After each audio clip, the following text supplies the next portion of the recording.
Histórias de terror, sussurros sombrios, conjunto de contos macabros. A ponte na janela do meu quarto. Diário do Toby, entrada 1, dia 5 de abril de 1990.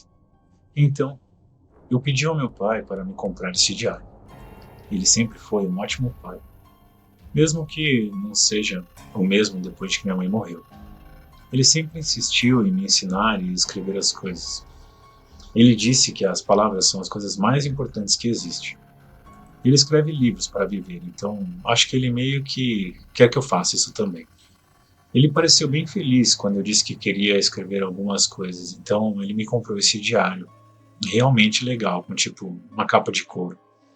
Eu tinha 5 anos quando minha mãe teve o ataque cardíaco que a levou de mim e do meu pai, mas ainda me lembro bem dela.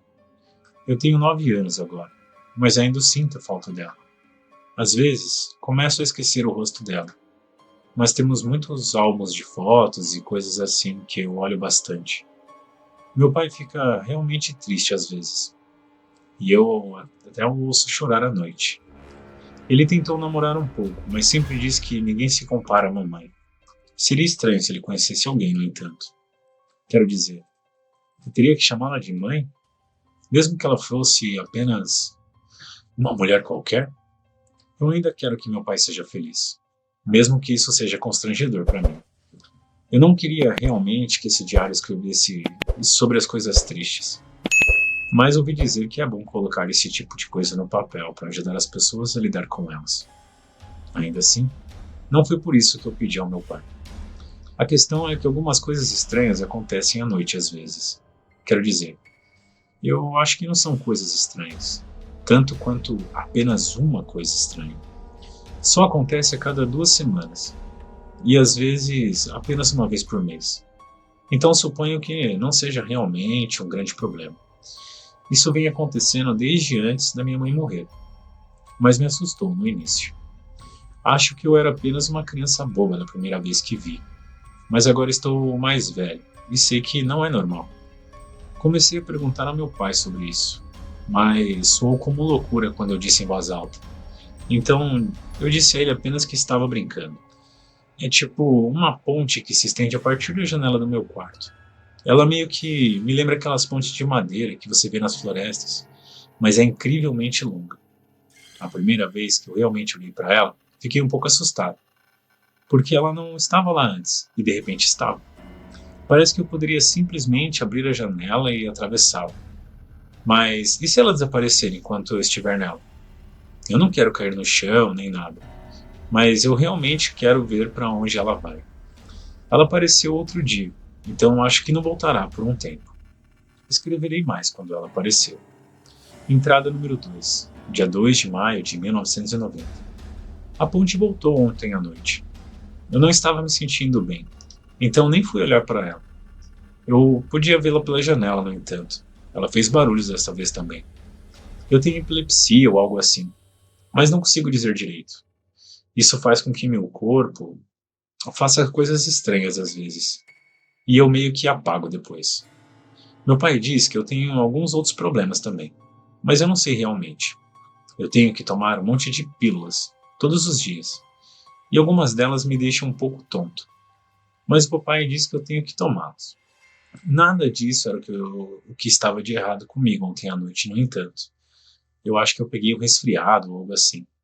Por algum motivo, meu pai fica realmente preocupado comigo quando eu pego algum tipo de doença. Ele diz que eu tenho um sistema imunológico quebrado ou algo assim.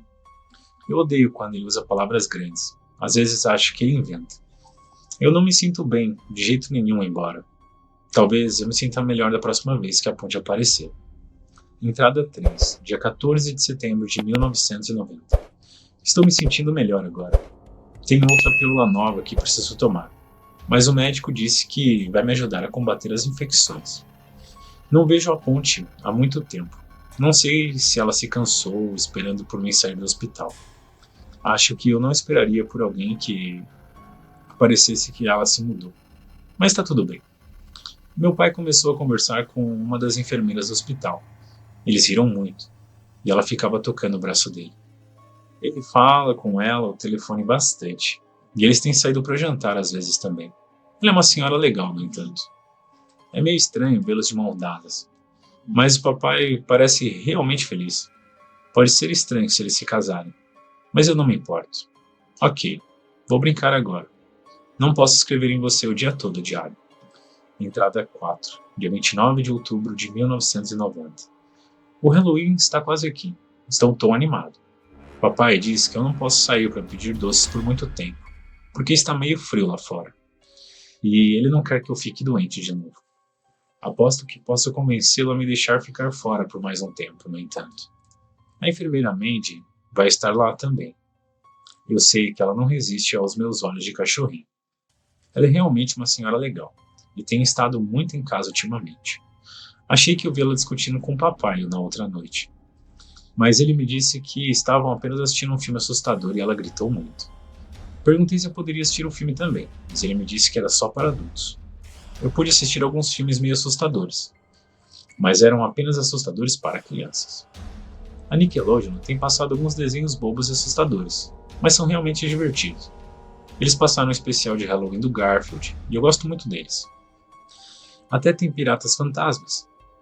Eles meio que me assustam, no entanto. Acho que eles são feitos para serem assustadores, então não me importo. Não gosto muito das partes cantadas, mas ainda é o meu favorito.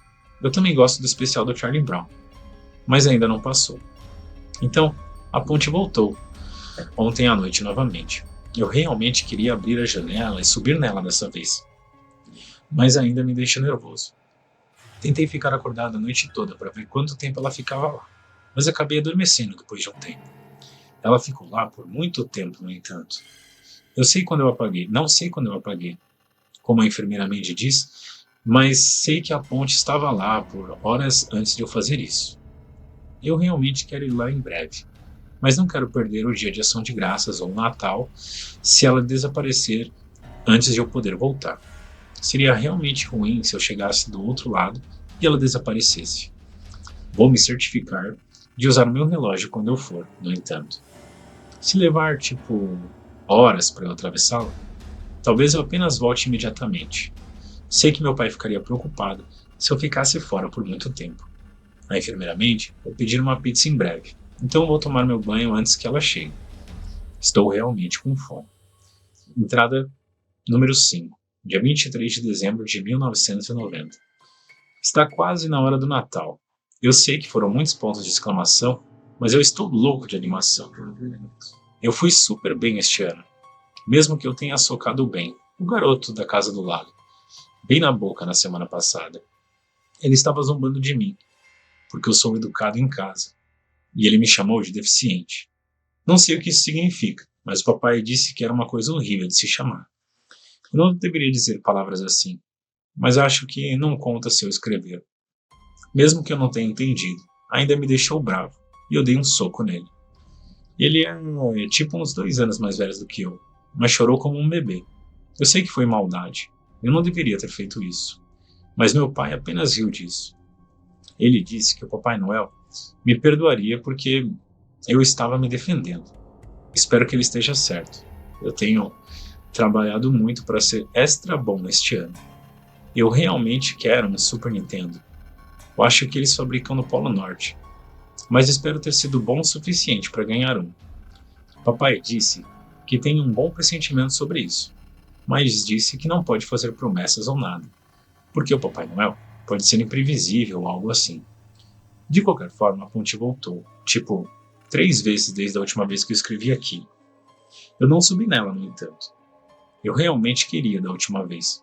Eu até abri minha janela para dar uma olhada melhor, mas eu estava com muito medo de subir nela. Bati na madeira com as mãos, e ela é realmente real. Quer dizer, parece que está lá de qualquer maneira. Na próxima vez que ela voltar, eu posso subir nela, se não tiver com muito medo. Parece que ela fala um pouco. Quer dizer, acho que não são realmente palavras, mas acho que ela quer que eu ande nela. Vou fazer isso com certeza, mas não antes do Natal. Faltam apenas 2 dias e eu estou louco de animação. Foram ainda mais pontos de exclamação do que da última vez. Entrada número 6, dia 20 de fevereiro de 1991. Meu pai vai se casar com a enfermeira Mandy. Ainda é meio estranho, mas ele está realmente feliz. Ele me deixa chamá-la de Mandy, no entanto. Seria muito estranho chamá-la de mamãe. Quer dizer, ela é uma senhora super legal e ela me compra muitas coisas legais, mas simplesmente não me parece certo chamá-la de mãe. E eu consegui meu Super Nintendo. É tão legal, e a Mandy e o papai jogam comigo. Ainda me divirto quando estou jogando sozinho, mas é legal quando eles participam. Na verdade, eu subi na ponte ontem à noite. Eu ia subir nela no mês passado, quando ela apareceu. Mas era apenas alguns dias depois do Natal, e eu ganhei muitas coisas legais. Eu ganhei um Final Fight, Super Mario World, F-Zero, com meu Nintendo. Ganhei algumas tartarugas ninjas, alguns Transformers e alguns brinquedos de Star Wars também. Eu também ganhei alguns jogos de tabuleiro, mas eles não são tão divertidos para jogar quanto o meu super incrível Super Nintendo. De qualquer forma, a ponte era bem longa. Parecia que eu estava andando para sempre. Quase voltei algumas vezes, mas fui corajoso e continuei. O que era realmente assustador é que ela parecia que estava no espaço sideral quando eu estava nela. Tipo, eu nem mesmo via minha rua embaixo de mim. Ao meu redor havia estrelas e nuvens roxas e azuis e coisas assim. Era muito legal de se ver, mas estou feliz que a ponte tinha corrimãos, porque eu teria caído, com certeza. Foi muito difícil manter meus olhos na estrada, como o papai diz quando estamos no carro. Haviam tantas coisas legais ao meu redor e eu continuava olhando para cima e para baixo e para todos os lados. Então, quando eu cheguei no final, depois de caminhar por tipo 1 hora inteira, havia apenas um círculo de grama com um cara sentado à mesa.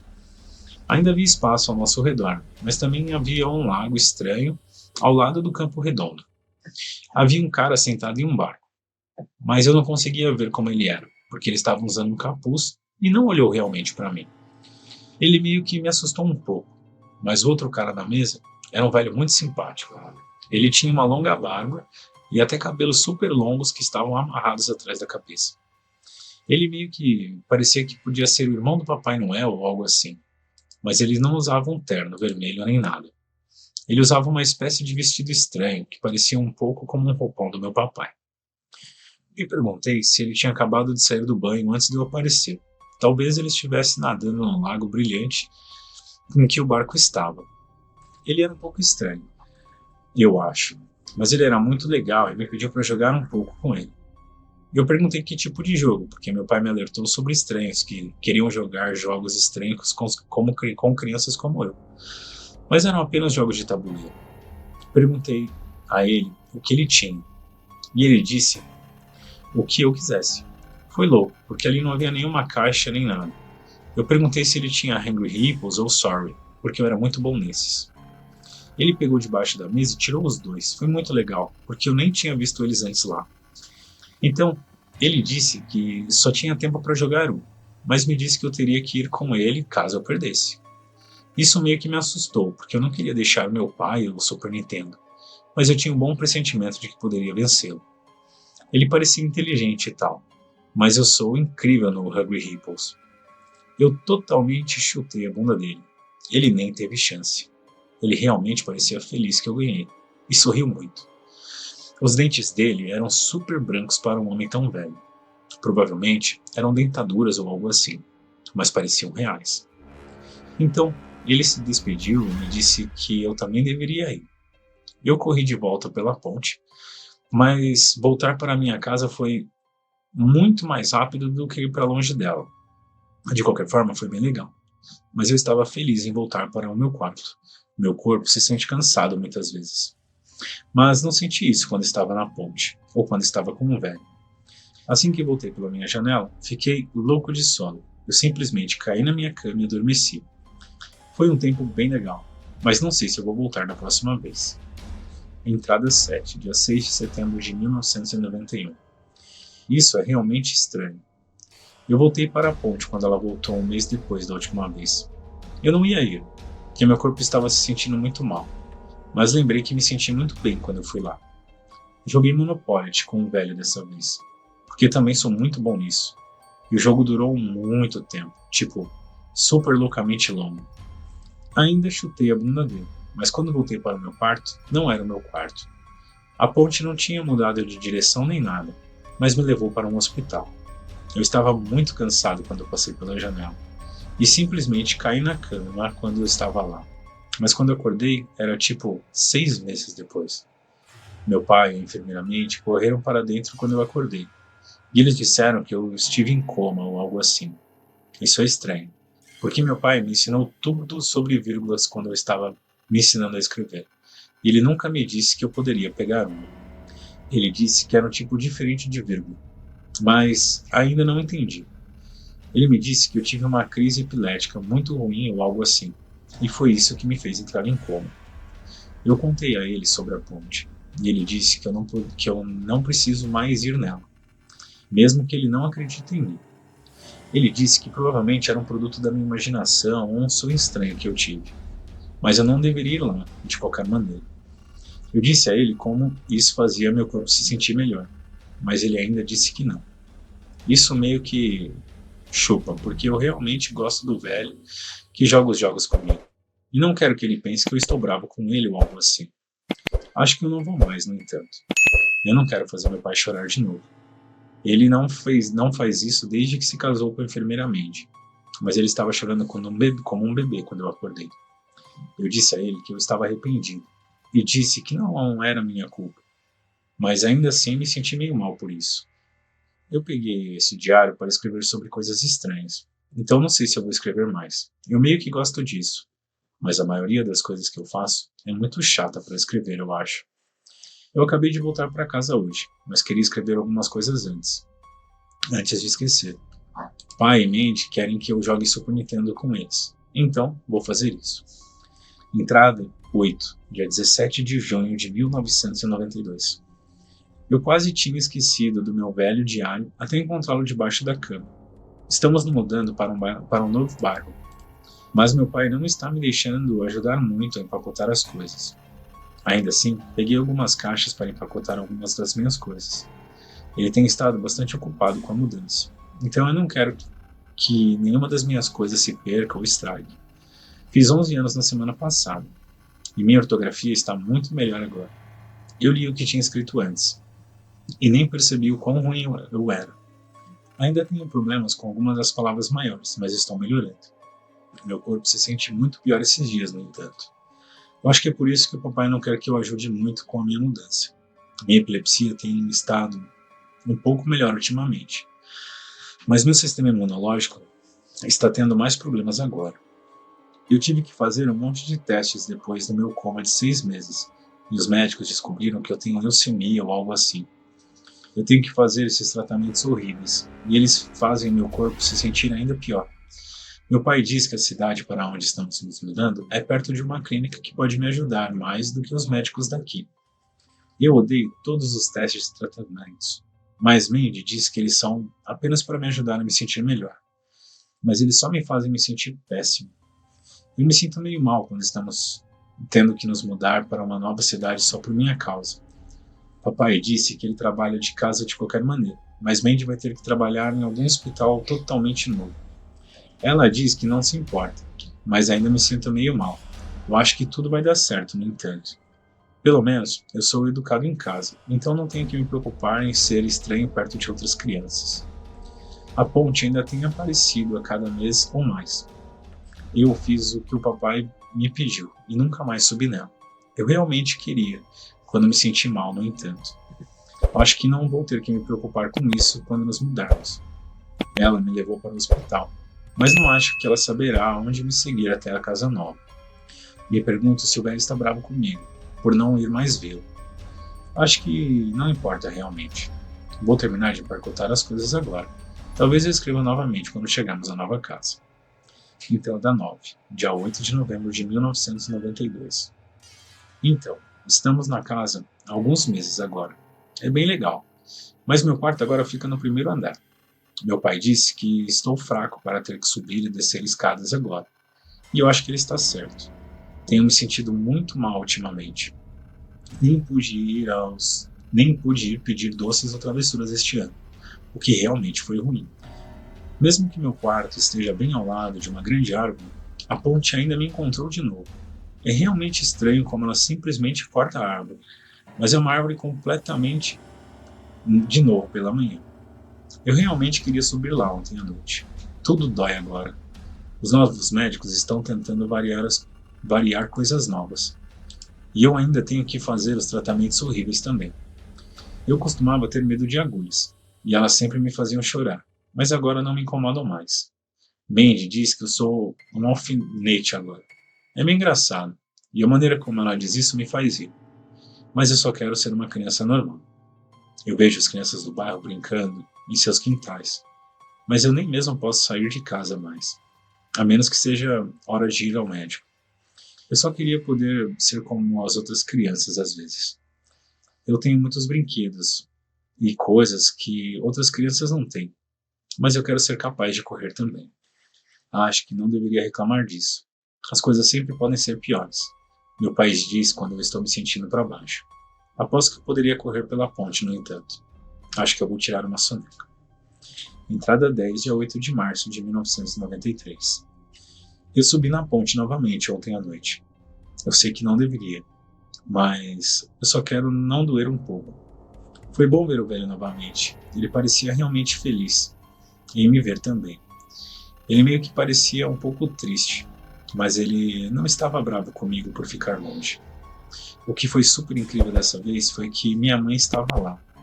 Bem, ela não estava tipo lá, mas o velho fez com que eu pudesse falar com ela através de uma mesa onde normalmente jogamos os jogos. Eu acho que isso soa meio estranho, mas foi isso que aconteceu.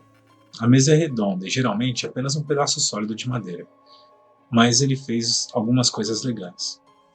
Ele tipo mergulhou o dedo no topo dela e se transformou em um tipo de líquido que parecia madeira quando ele fez isso. Ele mexeu e se transformou em água super clara e brilhante. Depois de alguns minutos, o rosto da minha mãe apareceu nele. Ela também podia me ver.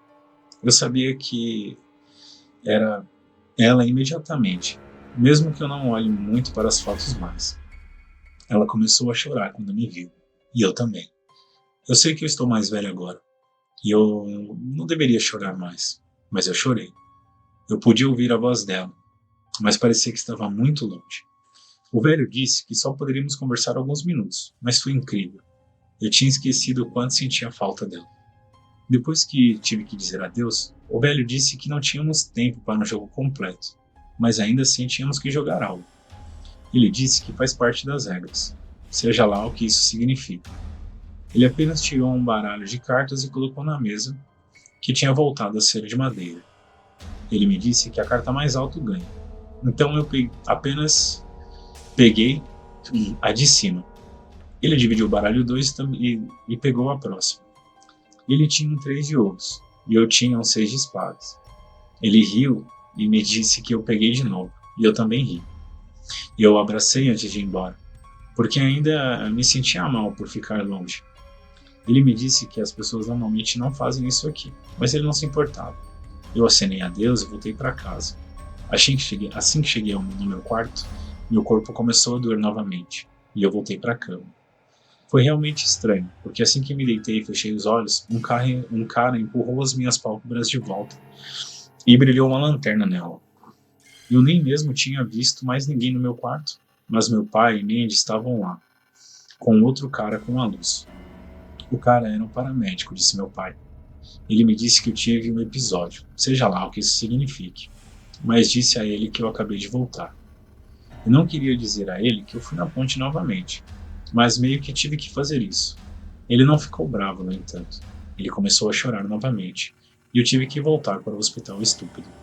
Vou ficar aqui por alguns dias, mas eles me deixaram trazer o meu diário para que eu pudesse escrever coisas. Meu pai queria lê-lo, mas eu disse a ele que é privado. Estou ligado a algumas máquinas estranhas e piscantes, e tenho agulhas presas em mim novamente, mas tenho uma TV e meu próprio quarto, só para mim. Eu me pergunto se papai poderia trazer meu Super Nintendo. Não há muitos canais na TV. Eu vou perguntar para ele. Entrada 11, dia 12 de dezembro de 1993. Está nevando lá fora. Eu realmente gostaria de poder brincar nela, mas eu estou de volta ao hospital novamente. Hospital estúpido. Eu odeio isso tanto. Meus avós vieram me ver ontem, e eles continuaram chorando e coisas assim. Claro, eles chorando me fizeram chorar, e eu nem mesmo sabia por que estava chorando. Meu pai tem ficado comigo. Ele dorme em outro quarto, no entanto. O doutor disse que eu posso ter pessoas aqui por muito tempo, porque posso pegar infecções facilmente. Eu consegui trazer meu Nintendo comigo, e mais alguns outros brinquedos. Eu estive aqui por um tempo dessa vez.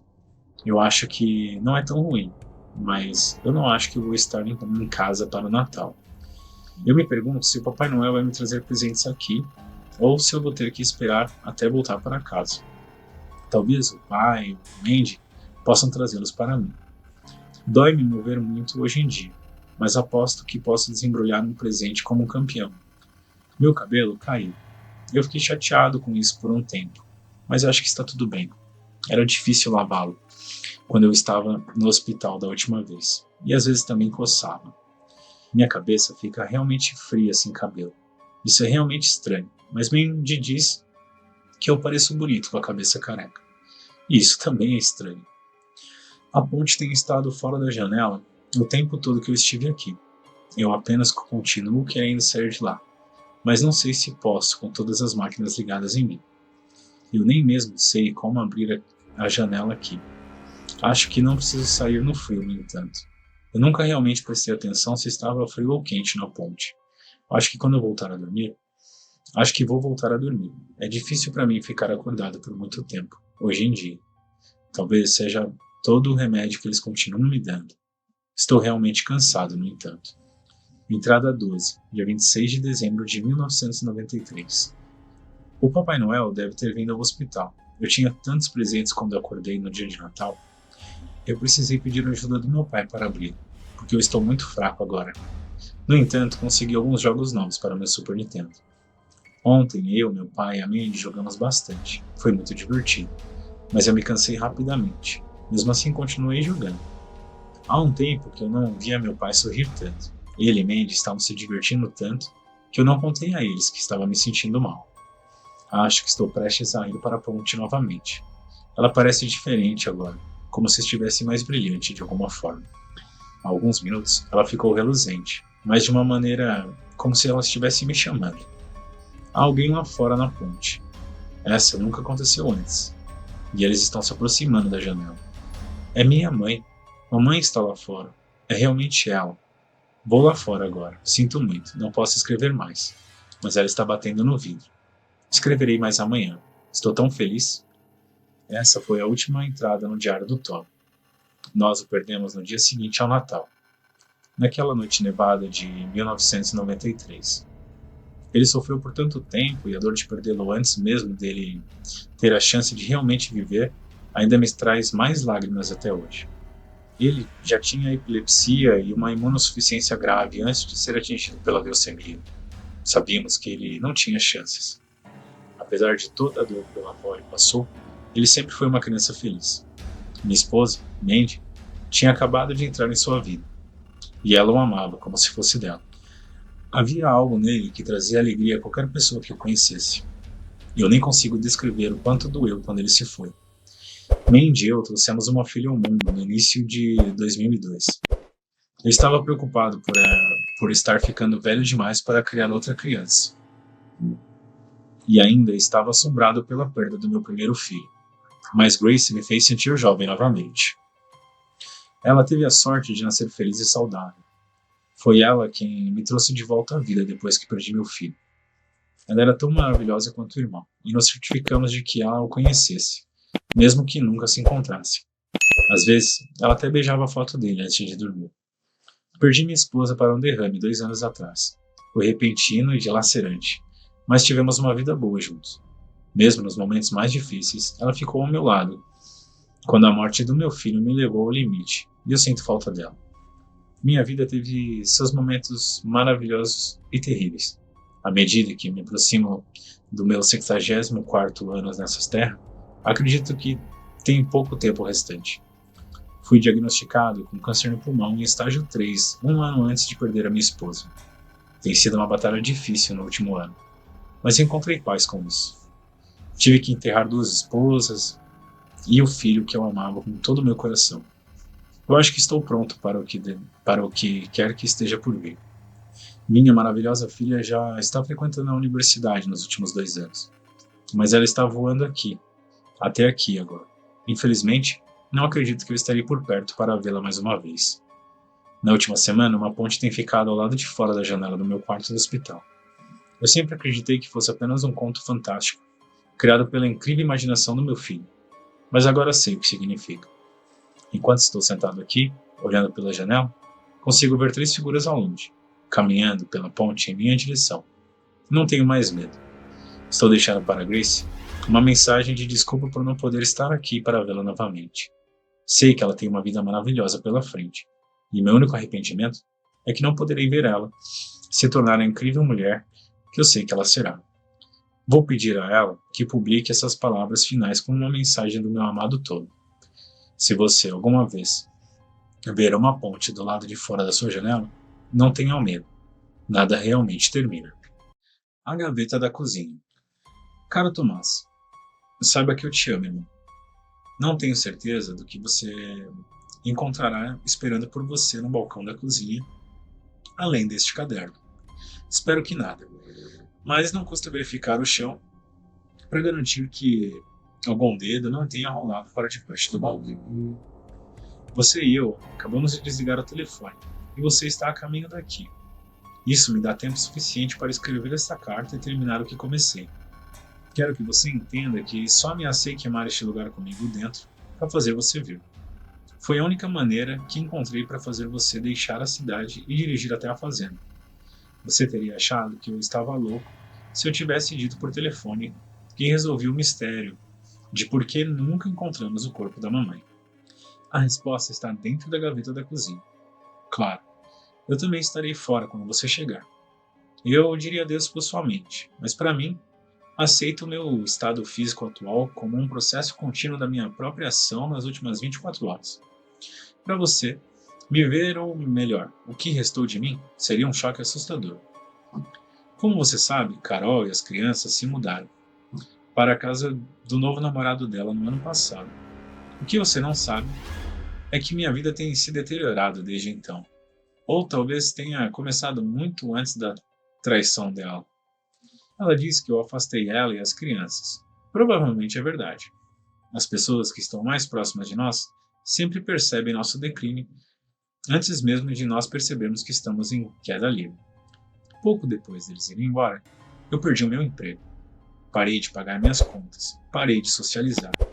Infelizmente, até com você. Parei com tudo. Bem, quase tudo. A garrafa se tornou minha companheira.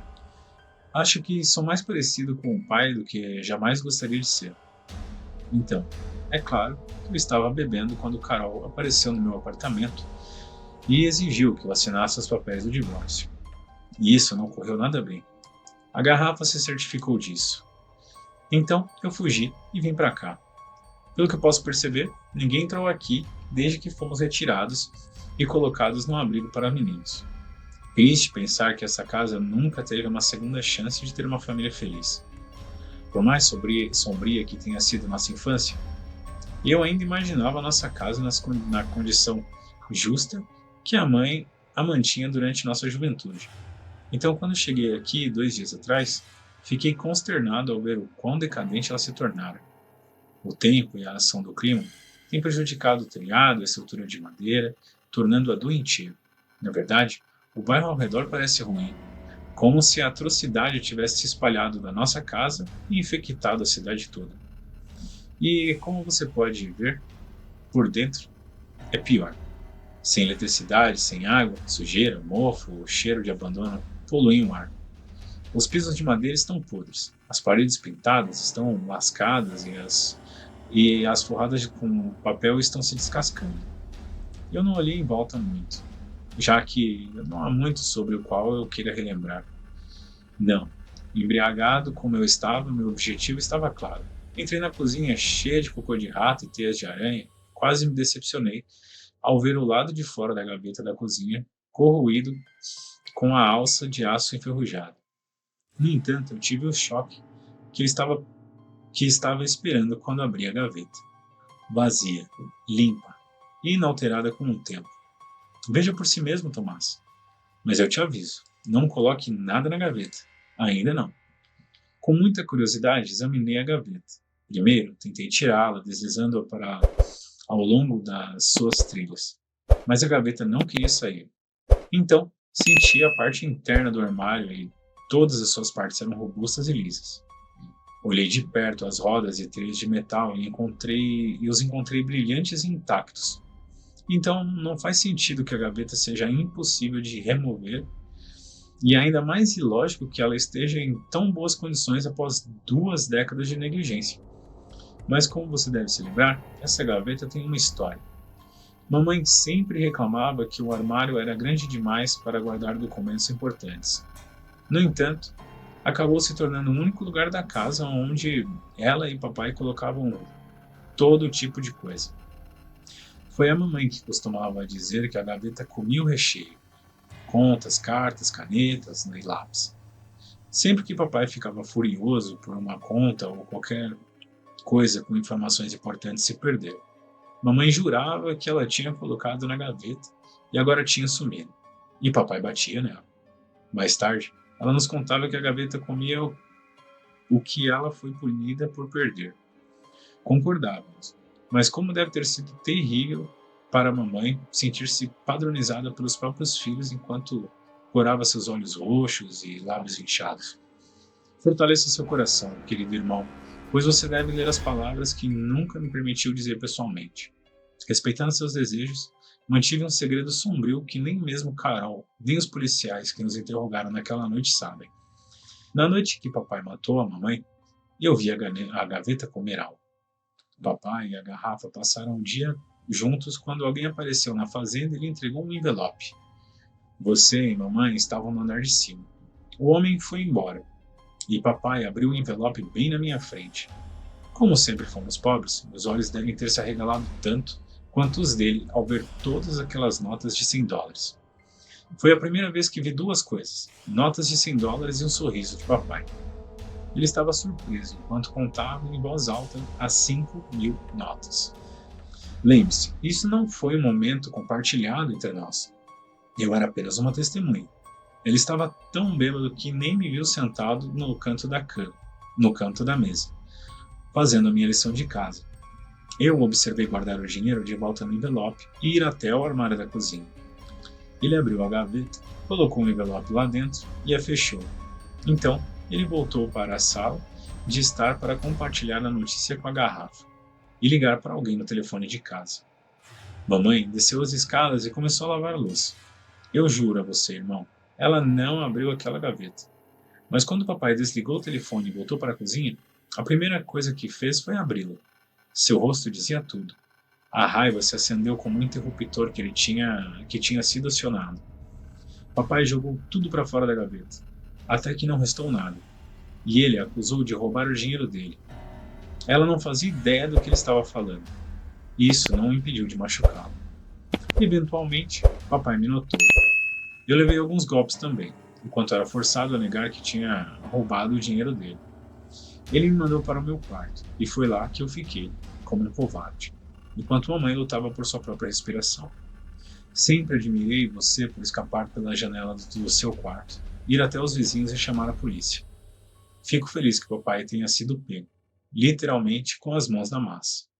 Sangue por todo o corpo, na serra que ele usou para, presumivelmente, desmembrá-lo, e sangue por toda a cozinha. Em todos os lugares, exceto dentro da gaveta. A polícia disse que parecia que papai tinha uma sacola plástica dentro daquela gaveta e que ele estava colocando partes do corpo dentro, mas eles nunca puderam determinar para onde as partes do corpo foram. Mamãe se foi, cada pedaço dela. Só a mancha do crime permaneceu, o que é ironicamente triste, pois ela odiava uma cozinha bagunçada. Mamãe teria se contorcido ao pensar que um dia seria reduzida a uma mancha de sangue. Papai sempre me impressionou com a ideia de que ela um dia poderia ser transformada em uma mancha de sangue. Ontem à noite acordei no chão podre da cozinha, tendo desmaiado na minha primeira noite de volta em 26 anos. Imediatamente fui até o carro e comprei outra garrafa, exatamente como o papai. Voltei aqui para a cena do crime e a garrafa, e abri minha alma. porque eu parecia beber como o papai fazia. Revigorado, peguei a garrafa e fui até a gaveta. Eu a coloquei lá dentro e fechei. Eu estava bêbado, e por isso fiz algo estúpido. Eu retirei a garrafa e enfiei a minha mão inteira dentro. Fechei a gaveta na minha mão com o desejo de abri-la e ver meu dedo reanexado. O toque suave perto da base do meu polegar foi sutil, mas significativo, pois a gaveta considerou minha palma, polegar e 3 dedos restantes como um único recheio. Minha mão tinha desaparecido junto no meu pulso. Fiquei olhando incrédulo para o toquinho no final do meu braço. Não sentia dor, mas tenho quase certeza de que estava em um estado de choque quando enfiei meu braço na gaveta e gritei para ela devolvesse minha mão. Agora mesmo, bêbado, eu fechei a gaveta no meu braço. E então me levantei. Sim, a gaveta comeu minha mão. Usei minha outra mão para sentir o toquinho onde estava onde meu braço costumava estar conectado. Lembro-me de ter rido quando e sentido uma tontura. E então, pela segunda vez desde que cheguei, desmaiei no chão da cozinha. Quando acordei, havia uma sensação estranha, como meu membro faltante. Eu podia sentir todos os dedos conectados à minha mão, que pareciam reanexados ao meu braço. Não estou falando de membros fantasmas. Estou dizendo que, onde quer que meu braço estivesse, ele estava inteiro novamente. E eu podia tocar meus dedos faltantes uns nos outros. Eu conseguia estalar o polegar e o dedo médio, que foi a primeira parte de mim a desaparecer. E agora ele estava de volta no seu lugar. Senti minha mão desaparecida rastejar pelo chão estranho. Então dobrei meu braço no cotovelo e senti o toquinho em cima da minha axila, onde meu braço terminava. A gaveta come o que você alimenta, mesmo que seja algo vivo. Minha revelação me inclina a acreditar que a gaveta não se importa se você está vivo, ou morto, ou em pedaços. O resultado final é que ela coloca novamente inteira do outro lado, onde quer que seja. Isso levanta outras questões. Mamãe foi recomposta pedaço por pedaço? E se sim, talvez ela tenha sido colocada de volta à vida? Bem, querido irmão, é isso que eu pretendo descobrir. Primeiro, peguei este caderno e uma caneta no meu carro e sentei no balcão da cozinha. Em seguida, liguei para você no meu celular e desliguei o telefone enquanto escrevia tudo para você. Tudo isso. Você deve estar chegando em breve, pois não tenho motivo para acreditar que você não virá tentar me salvar de incendiar este lugar comigo dentro. Você sempre foi o herói. E agora é hora de ouvir, uma parte por vez. Afinal, uma parte de mim já está lá, onde quer que seja. O resto de mim está alcançando, e é só isso. Enquanto estava sentado no balcão, enfiei um pé na gaveta e fechei. Senti apenas um toque e nada mais. Levantei a perna e olhei para o toquinho no meu tornozelo, onde meu pé costumava estar. Mexi meus dedos faltantes e pude senti-lo se mexendo em algum lugar, esperando por mim. Dizer que tem sido desafiador seria um eufemismo, mas eu consegui me virar o suficiente para ajudar a gaveta a me comer. Depois de alimentá-la com meu pé, enfiei minhas pernas na gaveta, uma de cada vez, até que minhas pernas desapareceram dos joelhos para baixo. Então meio que deslizei para dentro da gaveta, até o umbigo. Usei minha única mão restante para me puxar e fechei a gaveta junto comigo. Senti um tapinha no meu corpo inferior e de repente estava caindo. Felizmente, minha mão segurou a borda da pia e consegui me puxar para cima do balcão. Agora sou metade de um homem, do estômago até a cabeça, com apenas um braço para terminar esta carta e me abaixar na gaveta. Então, eu me encaixarei lá, dentro e fecharei o armário, me reunindo com o resto de mim. Mais uma vez, devo lembrá-lo de verificar o chão em busca de dedos caso eu perca um deles ao fechar a gaveta. E se isso acontecer, seja gentil e jogue-os lá dentro, um de cada vez. Eu odiaria estar incompleto onde quer que eu esteja indo. Se eu estiver certo e a mamãe estiver lá, vou dizer a ela que você a ama. Quem sabe, talvez você decida se juntar a nós. Arthur. Caro Arthur, obrigado por escrever esta carta. Sinto muito que sua tentativa final não tenha sido tão bem sucedida como você certamente esperava. Sua mão estava rastejando pelo chão quando entrei na cozinha. Eu gritei e pisei na sua mão várias vezes. Desculpe por isso. Espero que não tenha doído muito, onde quer que você esteja. Fico pensando se você estava conscientemente controlando a sua mão quando ela agarrou o meu sapato, ou se foi instintivamente se agarrando a mim em um modo de sobrevivência. De qualquer forma, eu joguei sua mão assustadora dentro da gaveta, de todos os lugares. É como se a gaveta quisesse que a alimentássemos, não é? Talvez ela tenha influência sobre este lugar e sobre nós. Fechei a gaveta e encontrei este caderno deitado no balcão. Depois de ler, reuni coragem para abrir novamente a gaveta. Espero que sua mão esteja bem, meu irmão, e que você esteja inteiro. Uma vez você confiou em mim. Permita-me compartilhar um segredo que eu também mantive todos esses anos. Das suas referências a herói, quando corri para os vizinhos, eu não saí pela minha janela. Eu saí sorrateiramente pelas portas do fundo. Mas antes fiquei escondido na entrada da cozinha e vi papai colocando a mamãe dentro da gaveta, pedaço por pedaço. É por isso que eu nunca fui capaz de discutir naquele dia. Infelizmente, nem mesmo com você. E pelo resto da minha vida sofri pesadelos em que via a mamãe em algum lugar estranho, onde ela havia sido recomposta pedaço por pedaço, exceto que sua cabeça e membros reanexados estavam ensanguentados e tortos. Ela estava inteira, mas não viva, enquanto estendia a mão em minha direção. Eu acordava gritando na minha cama. Ainda acordo e rezo para que, se você a encontrou inteira, ela seja a versão do que você espera e não a que me assombra. Na noite passada, tive outro pesadelo. Mamãe estava naquele lugar estranho, mas pela primeira vez você estava ao lado dela, em pernas tortas, ambos inteiros, mas não em pedaços. Peço desculpas por compartilhar essa visão mórbida, mas espero que isso explique porque não me atrevo a tentar me juntar a você. Depois de alimentar este caderno na gaveta, vou incendiar este lugar. Chame de místico, chame de mágico. Não me importa o que você chama essa abominação viva, porque essas cartas é a última coisa que ela vai comer. Não vivos, mas ainda estendendo a mão. Espero que a gaveta engasgue com ela. Adeus, irmão, e saiba disso, eu também te amo. Se você estiver armado e no metrô de Glenmont, por favor, atire em mim.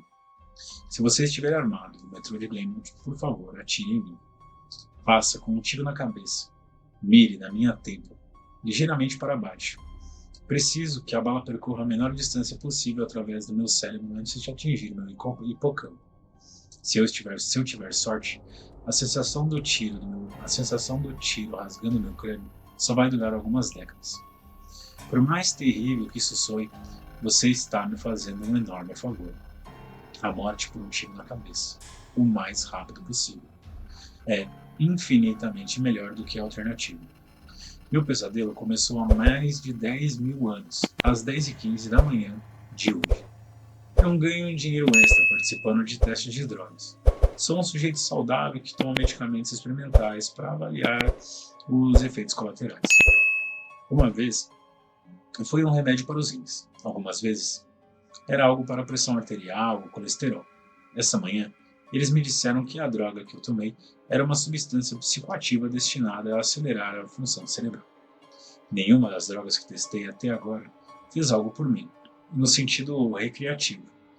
Em outras palavras, nenhuma das drogas que testei me deu um barato matador, ou me deixou mais relaxado, ou qualquer coisa assim. Talvez eu sempre tenha acabado no grupo do placebo, mas nada do que testei me afetou de alguma forma. A droga de hoje foi diferente. Essa porcaria funcionou. Deram-me um comprimido às 10h15 e me disseram para esperar na sala de espera até me chamarem para alguns testes.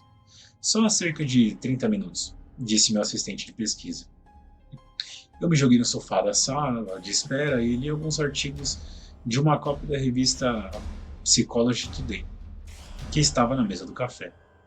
Eles não me chamaram de volta quando eu terminei a Psychology Today. Então, peguei uma revista US News e li de capa a capa. Depois li um Scientific American antigo. Por que eles estavam demorando tanto? Virei minha cabeça preguiçosamente para olhar o relógio na parede. Eram apenas 10h23. Eu tinha lido as 3 revistas em 8 minutos. Lembro-me de pensar que aquele seria um longo dia, e eu estava certo.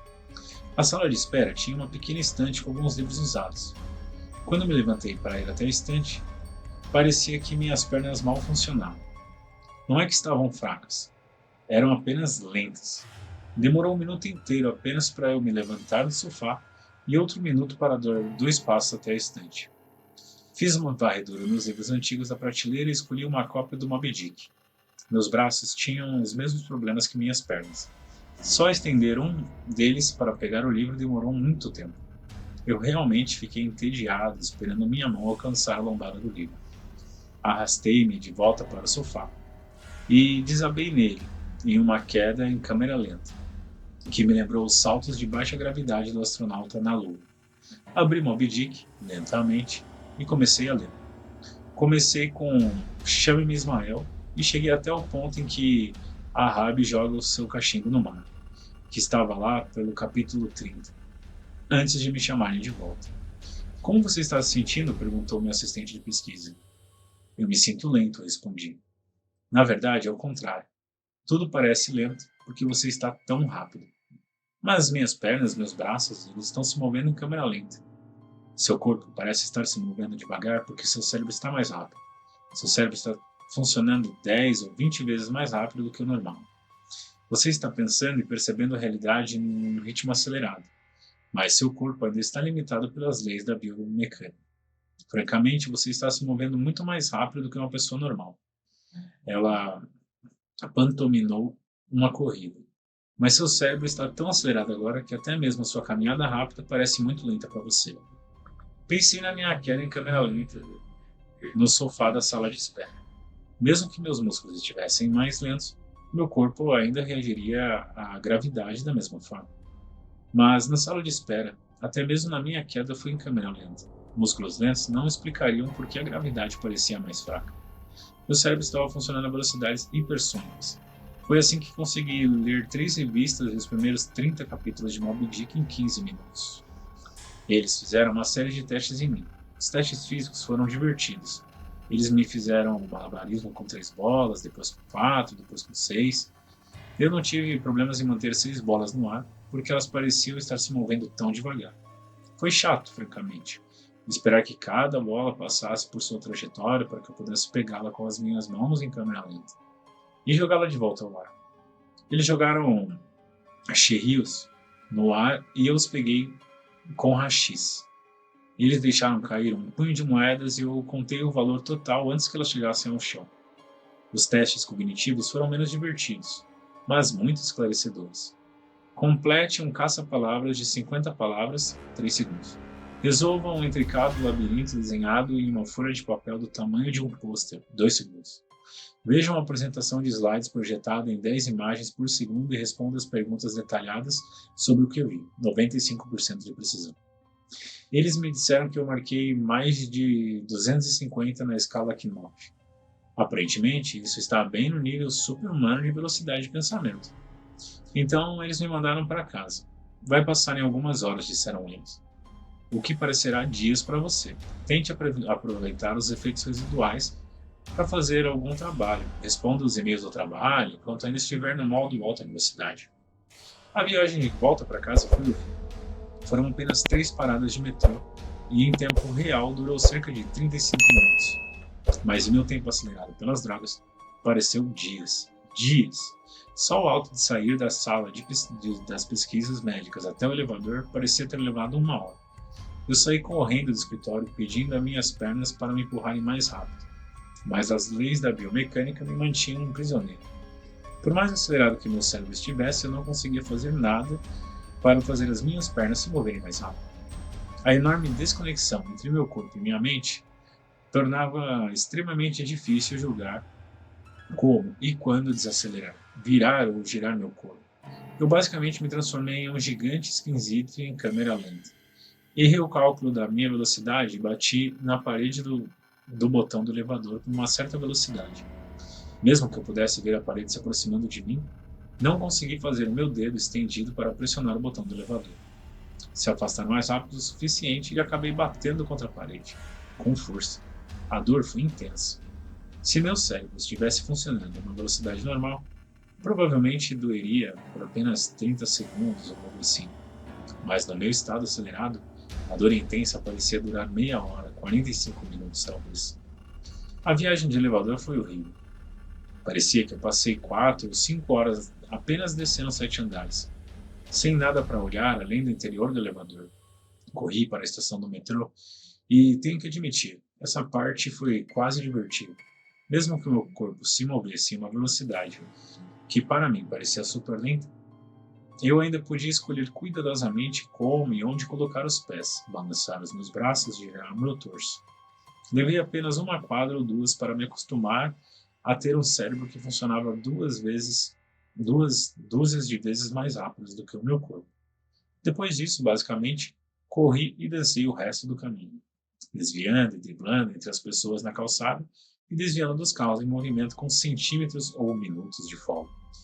Passei uma hora em meu tempo, descendo para o metrô e correndo até a plataforma. Um tédio interminável, esperando os 6 minutos para o trem da minha linha chegar. Embora houvesse mais coisas para ver nas plataformas do metrô do que dentro do elevador, ainda assim era imensamente entediante. Eu deveria ter roubado aquela cópia do Moby Dick. O trem da linha vermelha entrou na estação em câmera lenta. O guincho, normalmente agudo dos freios, foi deslocado em frequência pela minha mente em alta velocidade para um longo tom mais baixo, como um solo de tuba monocromático.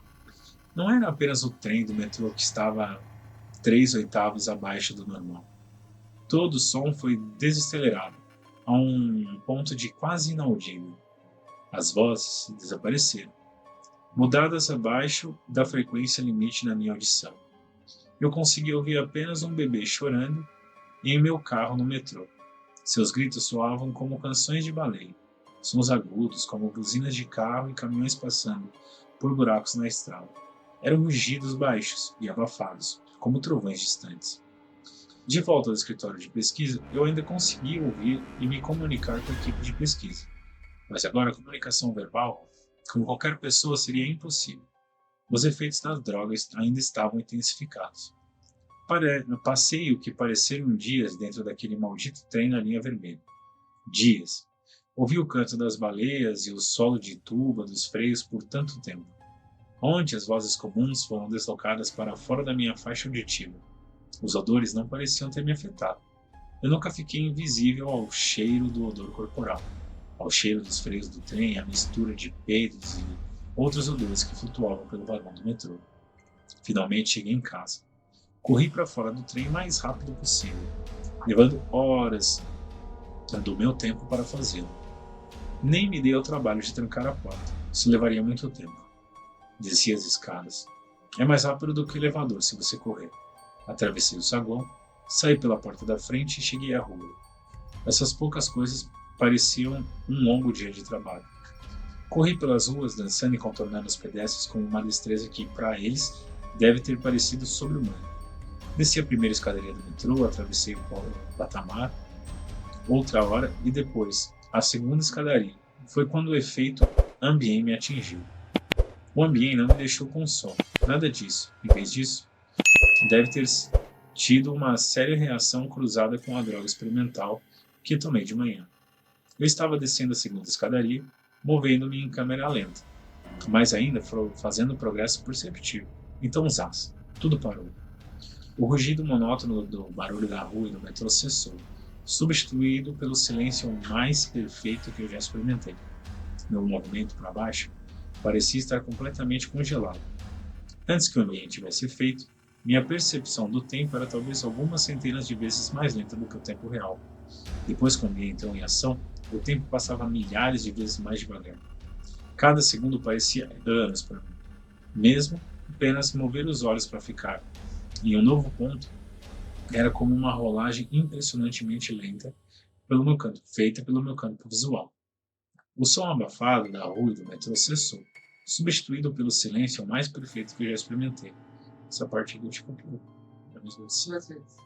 Durante a tarde, aprendi a como caminhar, correr ou saltar quando minha mente funcionava centenas de vezes mais rápido que o meu corpo, mas com mais 4 ou 5 ordens de magnitude de desaceleração causada pelo ambiente. O controle do corpo era quase impossível. Eu caí nas escadas, mesmo estando quase congelado no meio do movimento. Controlar meus músculos era impossível. Eu comandava meu pé para frente por horas e depois para trás por horas, quando parecia que eu perderia o próximo degrau. Horas tentando ajudar o ângulo do meu tornozelo e depois ajustando novamente quando parecia errado. Apenas nos esforços, torci o tornozelo no próximo degrau. A dor não foi mitigada pela lentidão. Horas de aumento da tensão no tornozelo dobrado. Os sinais nervosos que enviavam a dor para o cérebro deviam funcionar de uma forma diferente dos nervos do meu ouvido. A energia sonora foi espalhada ao longo do tempo, diluída até se tornar imperceptível. A dor fluía para o meu cérebro sem diluição, pela mudança na minha percepção do tempo. Horas e horas de aumento de peso no meu tornozelo virado se transformaram em horas de dor crescentes sobre a dor crescente. Eu caí para a frente, minha mente em alta velocidade, completamente incapaz de controlar o meu corpo em baixa velocidade. Eu caí por dias, conseguindo girar meu torso o suficiente para evitar que minha cabeça batesse no chão primeiro.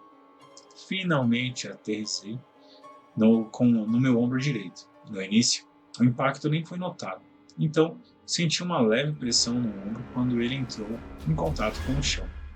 A pressão aumentou, trazendo dor crescente por horas a fio. Meu ombro finalmente cedeu, saindo do lugar com um puxão interminavelmente e enojante. Dias depois, parei, encolhido no chão, olhando para o teto. A dor no meu ombro ainda gritava com a intensidade de uma violenta lesão recente. Tive muito tempo para pensar durante aquela queda. Se cada segundo parecesse dias, então cada minuto do tempo real seria como anos. Mesmo que a droga saísse do meu sistema em 2 ou 3 horas, esse pesadelo pareceria durar por séculos. Quando finalmente atingi o chão, eu tinha um plano. De alguma forma, chegaria à plataforma e me jogaria na frente de um trem. Eu me virei de joelhos e mãos, dias de meu ombro deslocado, implorando por alívio. Errei o movimento e caí de costas. Tentei novamente, caindo de cara, enquanto tentava descobrir como controlar um corpo que se movia mais devagar do que a grama crescia. Semanas de esforço finalmente foram recompensadas com sucesso. Me estabilizei, de joelhos e mãos. Se apenas ficar de quatro era tão difícil, imaginei que caminhar ou correr estivessem completamente fora de questão. Então rastejei. Rastejei pelo túnel do metrô. As expressões bobas nos rostos da multidão ficaram para trás durante semanas. Rastejei por debaixo do bloqueio e subi na escada rolante.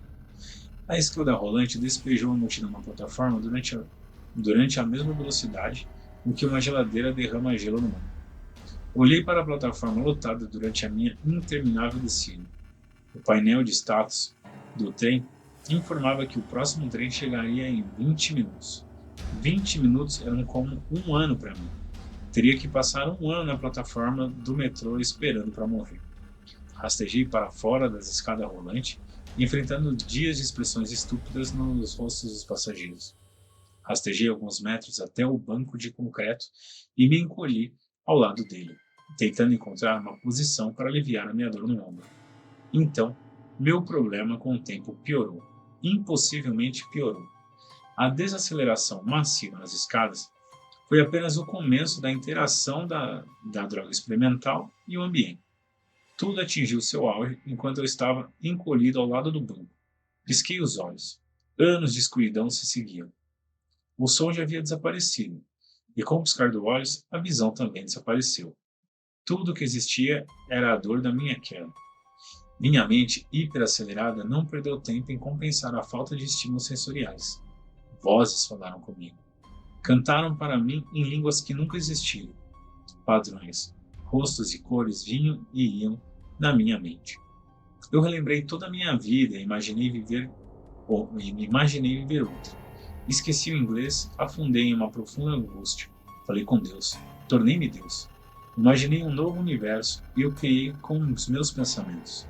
E depois fiz tudo de novo e de novo. Meus olhos se abriram com uma lentidão geológica.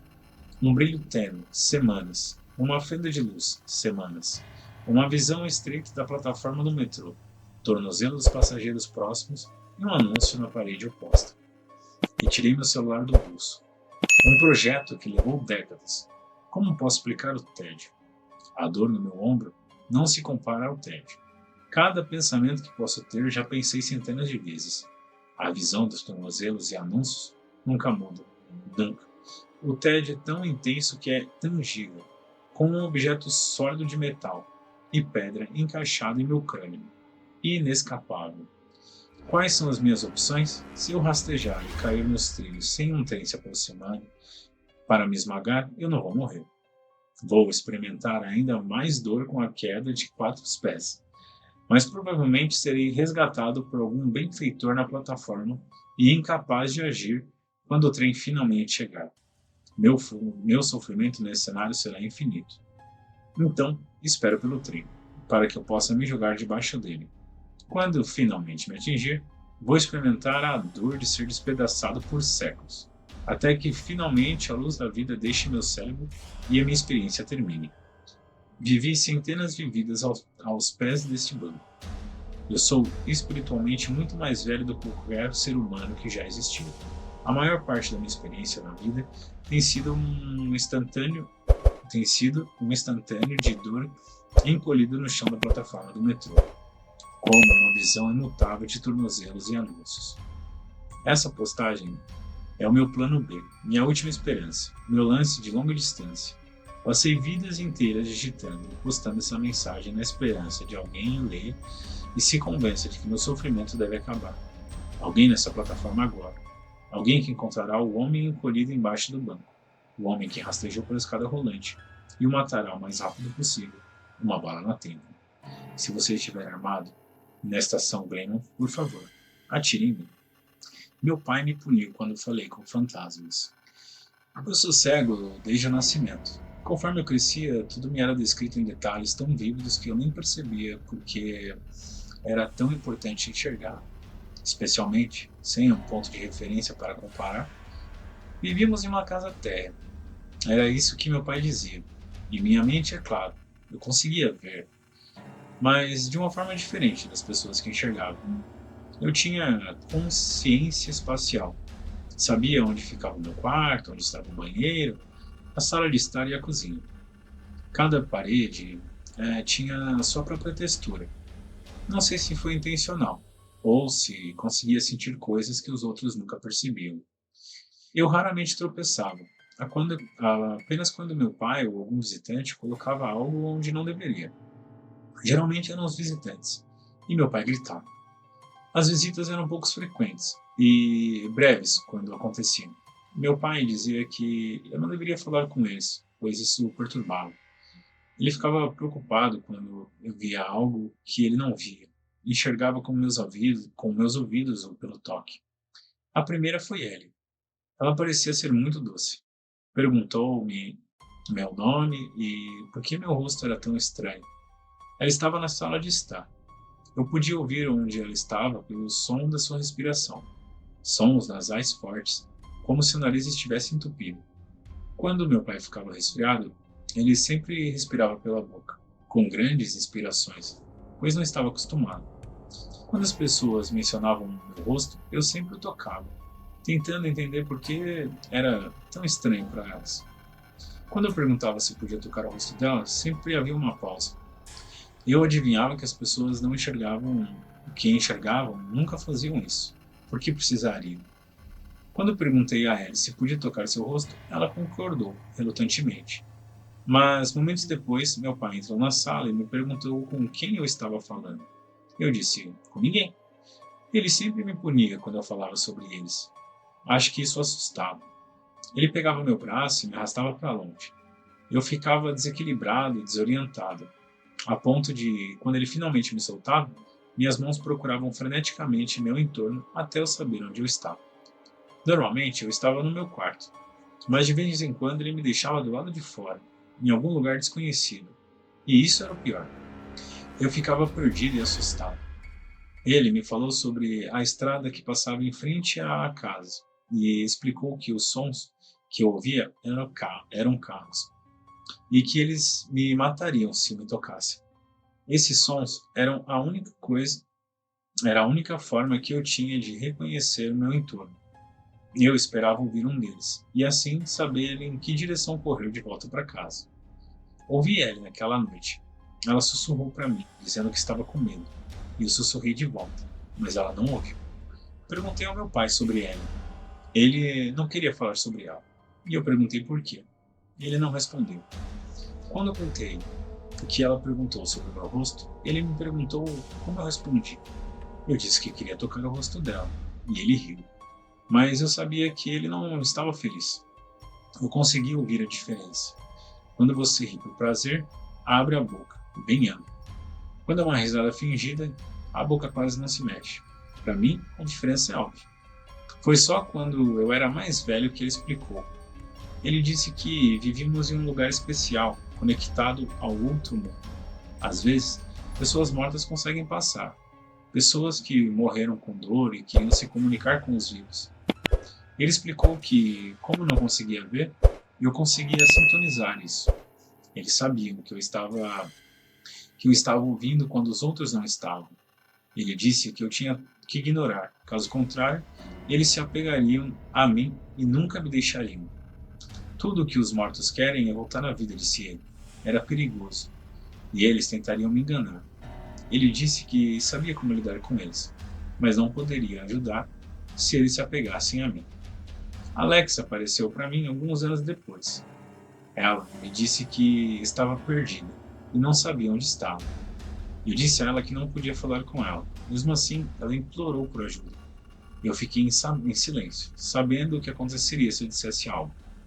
Você falou com eles? Perguntou meu pai. Embora eu estivesse chateado, disse a ele que não. Eu queria poder ajudá-lo. Eu sabia como era estar perdido. E aquilo me assustava. Alex não sussurrou para mim em momento algum, e eu a ignorei. E ela me ignorou. Meu pai me salvou, e eu agradeci. Depois de Alex, eu sabia que precisava fazer, então fiz. Os espíritos pararam de me incomodar depois disso, por muito tempo.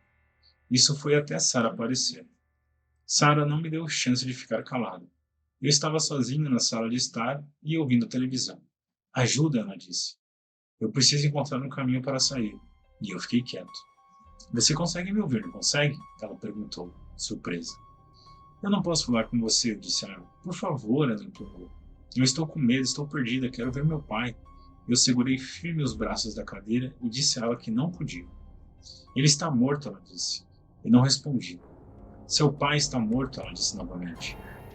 Eu não ia cair nessa. Ouvir barulhos ao redor da sala enquanto as coisas começavam a voar e as prateleiras a tremer. Pare, eu gritei, e ela parou. Por favor, me ajude a sair, ela disse. Eu não ia falar com ela. Fiz a única coisa que pensei que ajudaria.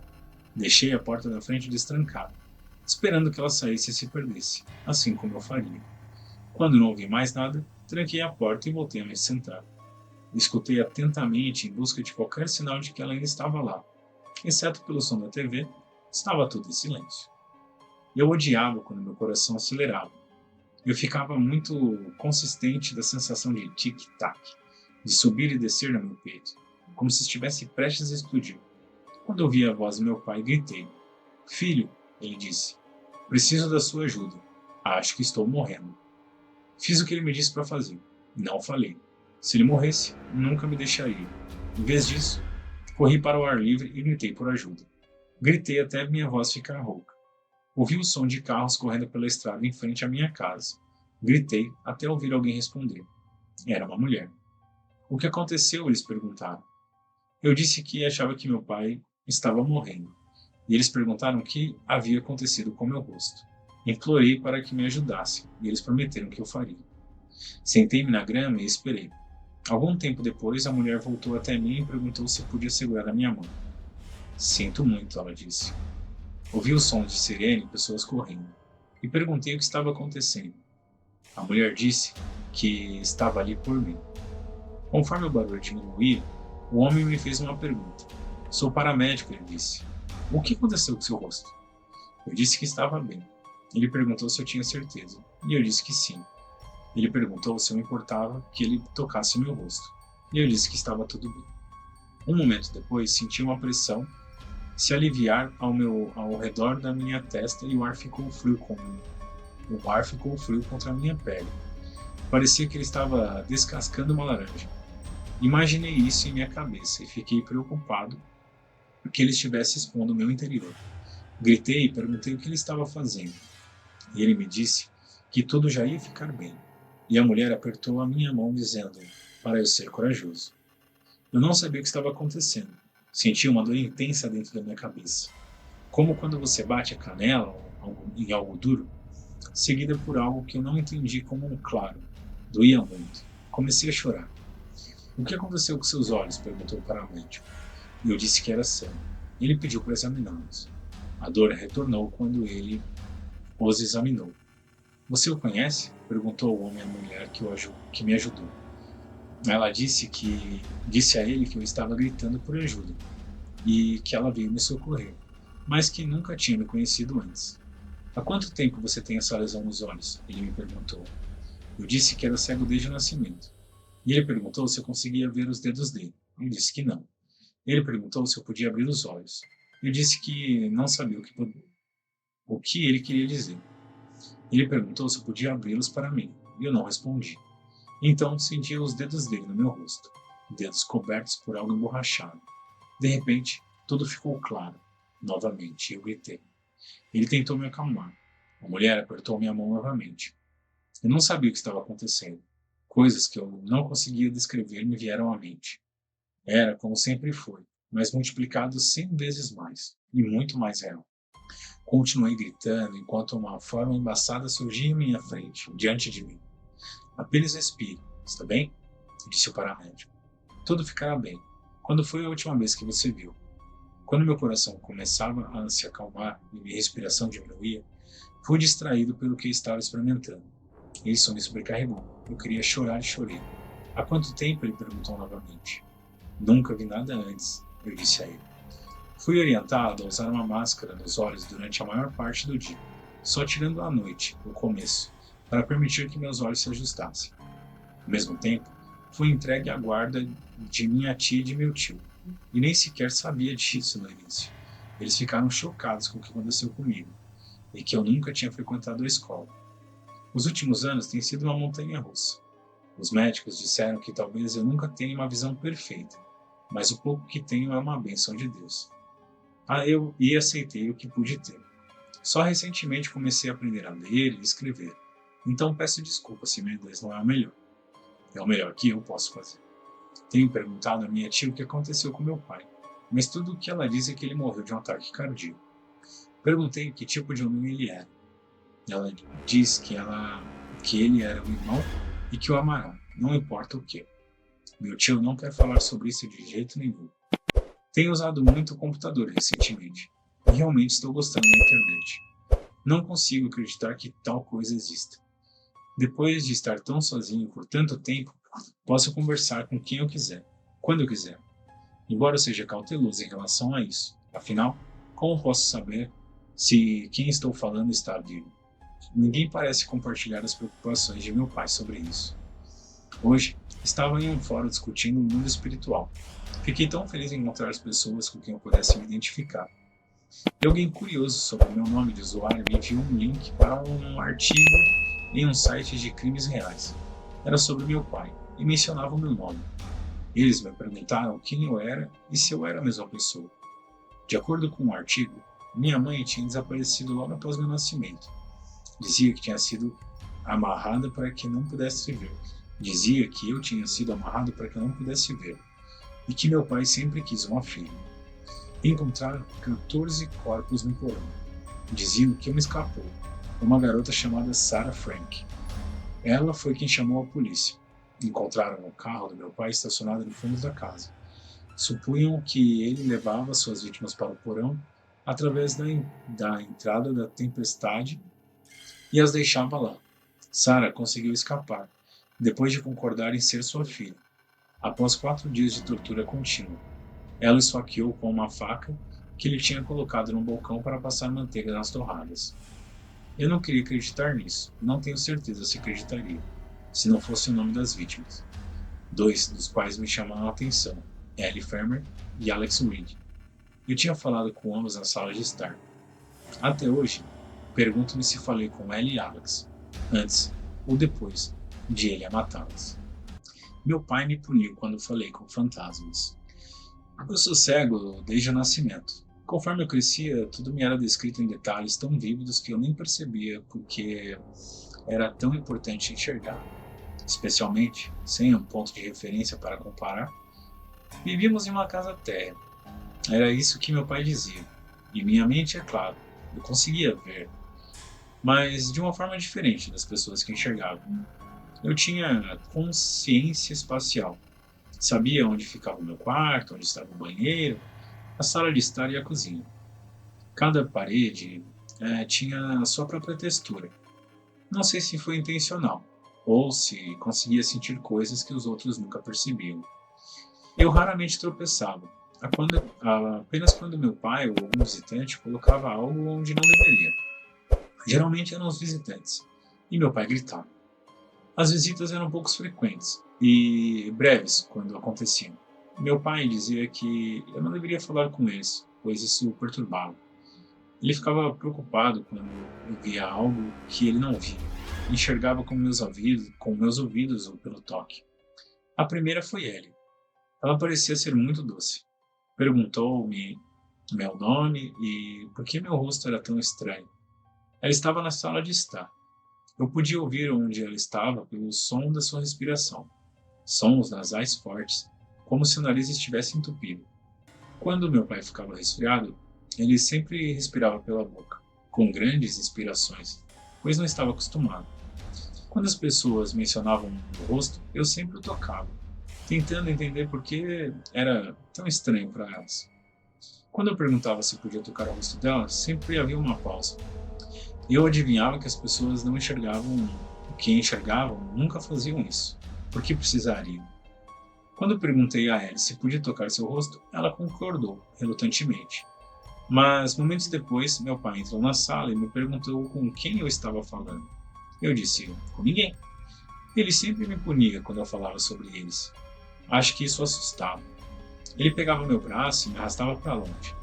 Eu ficava desequilibrado, desorientado, a ponto de, quando ele finalmente me soltava, minhas mãos procuravam freneticamente meu entorno até eu saber onde eu estava.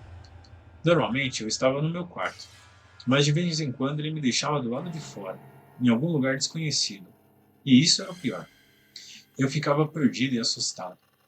Ele me falou sobre a estrada que passava em frente à casa e explicou que os sons que eu ouvia eram carros e que eles me matariam se me tocassem. Esses sons era a única forma que eu tinha de reconhecer o meu entorno. Eu esperava ouvir um deles, e assim saber em que direção correr de volta para casa. Ouvi Ellie naquela noite. Ela sussurrou para mim, dizendo que estava com medo, e eu sussurrei de volta, mas ela não ouviu. Perguntei ao meu pai sobre Ellie. Ele não queria falar sobre ela, e eu perguntei por quê. Ele não respondeu. Quando eu contei o que ela perguntou sobre o meu rosto, ele me perguntou como eu respondi. Eu disse que queria tocar o rosto dela, e ele riu. Mas eu sabia que ele não estava feliz. Eu consegui ouvir a diferença. Quando você ri por prazer, abre a boca, bem ampla. Quando é uma risada fingida, a boca quase não se mexe. Para mim, a diferença é óbvia. Foi só quando eu era mais velho que ele explicou. Ele disse que vivíamos em um lugar especial, conectado ao outro mundo. Às vezes, pessoas mortas conseguem passar. Pessoas que morreram com dor e queriam se comunicar com os vivos. Ele explicou que, como não conseguia ver, eu conseguia sintonizar isso. Eles sabiam que eu estava ouvindo quando os outros não estavam. Ele disse que eu tinha que ignorar, caso contrário, eles se apegariam a mim e nunca me deixariam. Tudo o que os mortos querem é voltar à vida, disse ele. Era perigoso, e eles tentariam me enganar. Ele disse que sabia como lidar com eles, mas não poderia ajudar se eles se apegassem a mim. Alex apareceu para mim alguns anos depois. Ela me disse que estava perdida e não sabia onde estava. Eu disse a ela que não podia falar com ela. Mesmo assim, ela implorou por ajuda. Eu fiquei em silêncio, sabendo o que aconteceria se eu dissesse algo. Você falou com eles? Perguntou meu pai. Embora eu estivesse chateado, disse a ele que não. Eu queria poder ajudá-lo. Eu sabia como era estar perdido. E aquilo me assustava. Alex não sussurrou para mim em momento algum, e eu a ignorei. E ela me ignorou. Meu pai me salvou, e eu agradeci. Depois de Alex, eu sabia que precisava fazer, então fiz. Os espíritos pararam de me incomodar depois disso, por muito tempo. Isso foi até Sarah aparecer. Sarah não me deu chance de ficar calado. Eu estava sozinho na sala de estar e ouvindo televisão. Ajuda, Ana disse. Eu preciso encontrar um caminho para sair. E eu fiquei quieto. Você consegue me ouvir, não consegue? Ela perguntou, surpresa.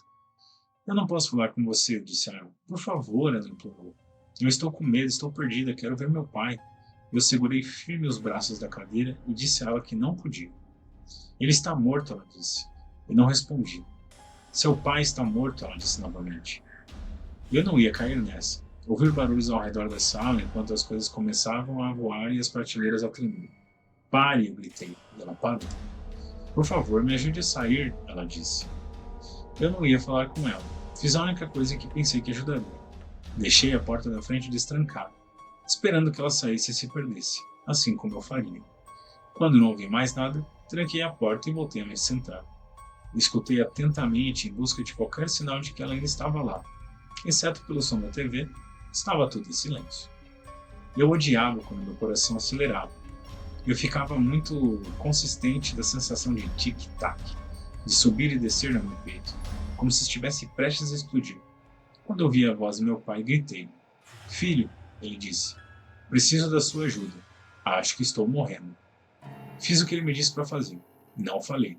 Se ele morresse, nunca me deixaria. Em vez disso, corri para o ar livre e gritei por ajuda. Gritei até minha voz ficar rouca. Ouvi o som de carros correndo pela estrada em frente à minha casa. Gritei até ouvir alguém responder. Era uma mulher. O que aconteceu? Eles perguntaram. Eu disse que achava que meu pai estava morrendo. E eles perguntaram o que havia acontecido com meu rosto. Implorei para que me ajudassem, e eles prometeram que eu faria. Sentei-me na grama e esperei. Algum tempo depois, a mulher voltou até mim e perguntou se podia segurar a minha mão. Sinto muito, ela disse. Ouvi os sons de sirene e pessoas correndo, e perguntei o que estava acontecendo. A mulher disse que estava ali por mim. Conforme o barulho diminuía, o homem me fez uma pergunta. Sou paramédico, ele disse. O que aconteceu com seu rosto? Eu disse que estava bem. Ele perguntou se eu tinha certeza, e eu disse que sim. Ele perguntou se eu me importava que ele tocasse meu rosto, e eu disse que estava tudo bem. Um momento depois, senti uma pressão se aliviar ao redor da minha testa e o ar ficou frio contra a minha pele. Parecia que ele estava descascando uma laranja. Imaginei isso em minha cabeça e fiquei preocupado porque ele estivesse expondo o meu interior. Gritei e perguntei o que ele estava fazendo. E ele me disse que tudo já ia ficar bem. E a mulher apertou a minha mão dizendo para eu ser corajoso. Eu não sabia o que estava acontecendo. Senti uma dor intensa dentro da minha cabeça. Como quando você bate a canela em algo duro, seguida por algo que eu não entendi como claro. Doía muito. Comecei a chorar. O que aconteceu com seus olhos? Perguntou o paramédico. E eu disse que era cego. Ele pediu para examiná-los. A dor retornou quando ele os examinou. Você o conhece? Perguntou o homem à mulher que me ajudou. Ela disse a ele que eu estava gritando por ajuda e que ela veio me socorrer, mas que nunca tinha me conhecido antes. Há quanto tempo você tem essa lesão nos olhos? Ele me perguntou.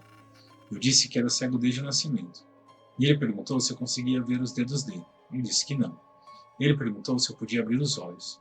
Eu disse que não sabia o que ele queria dizer. Ele perguntou se eu podia abri-los para mim. E eu não respondi. Então senti os dedos dele no meu rosto, dedos cobertos por algo emborrachado. De repente, tudo ficou claro. Novamente, eu gritei. Ele tentou me acalmar. A mulher apertou minha mão novamente. Eu não sabia o que estava acontecendo. Coisas que eu não conseguia descrever me vieram à mente. Era como sempre foi, mas multiplicado 100 vezes mais, e muito mais real. Continuei gritando enquanto uma forma embaçada surgia em minha frente, diante de mim. Apenas respire, está bem? Disse o paramédico. Tudo ficará bem. Quando foi a última vez que você viu? Quando meu coração começava a se acalmar e minha respiração diminuía, fui distraído pelo que estava experimentando. Isso me sobrecarregou. Eu queria chorar e chorei.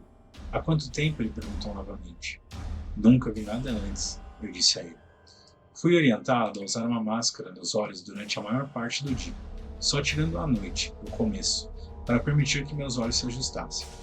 Ao mesmo tempo, fui entregue à guarda de minha tia e de meu tio, e nem sequer sabia disso no início. Eles ficaram chocados com o que aconteceu comigo, e que eu nunca tinha frequentado a escola. Os últimos anos têm sido uma montanha-russa. Os médicos disseram que talvez eu nunca tenha uma visão perfeita, mas o pouco que tenho é uma bênção de Deus. Eu aceitei o que pude ter. Só recentemente comecei a aprender a ler e escrever, então peço desculpas se meu inglês não é o melhor. É o melhor que eu posso fazer. Tenho perguntado a minha tia o que aconteceu com meu pai, mas tudo o que ela diz é que ele morreu de um ataque cardíaco. Perguntei que tipo de homem ele era. Ela diz que ele era o irmão e que o amará, não importa o que. Meu tio não quer falar sobre isso de jeito nenhum. Tenho usado muito o computador recentemente, e realmente estou gostando da internet. Não consigo acreditar que tal coisa exista. Depois de estar tão sozinho por tanto tempo, posso conversar com quem eu quiser, quando eu quiser. Embora eu seja cauteloso em relação a isso. Afinal, como posso saber se quem estou falando está vivo? Ninguém parece compartilhar as preocupações de meu pai sobre isso. Hoje, estava em um fórum discutindo o mundo espiritual. Fiquei tão feliz em encontrar as pessoas com quem eu pudesse me identificar. E alguém curioso sobre o meu nome de usuário me enviou um link para um artigo em um site de crimes reais. Era sobre meu pai e mencionava o meu nome. Eles me perguntaram quem eu era e se eu era a mesma pessoa. De acordo com o artigo, minha mãe tinha desaparecido logo após meu nascimento. Dizia que tinha sido amarrada para que não pudesse ver. Dizia que eu tinha sido amarrado para que eu não pudesse ver. E que meu pai sempre quis uma filha. Encontraram 14 corpos no porão. Diziam que uma escapou, uma garota chamada Sarah Frank. Ela foi quem chamou a polícia. Encontraram o carro do meu pai estacionado no fundo da casa. Supunham que ele levava suas vítimas para o porão através da entrada da tempestade e as deixava lá. Sarah conseguiu escapar, depois de concordar em ser sua filha. Após 4 dias de tortura contínua, ela esfaqueou com uma faca que ele tinha colocado no balcão para passar manteiga nas torradas. Eu não queria acreditar nisso, não tenho certeza se acreditaria, se não fosse o nome das vítimas. 2 dos quais me chamaram a atenção, Ellie Fermer e Alex Reed. Eu tinha falado com ambos na sala de estar. Até hoje, pergunto-me se falei com Ellie e Alex, antes ou depois de ele a matá-las.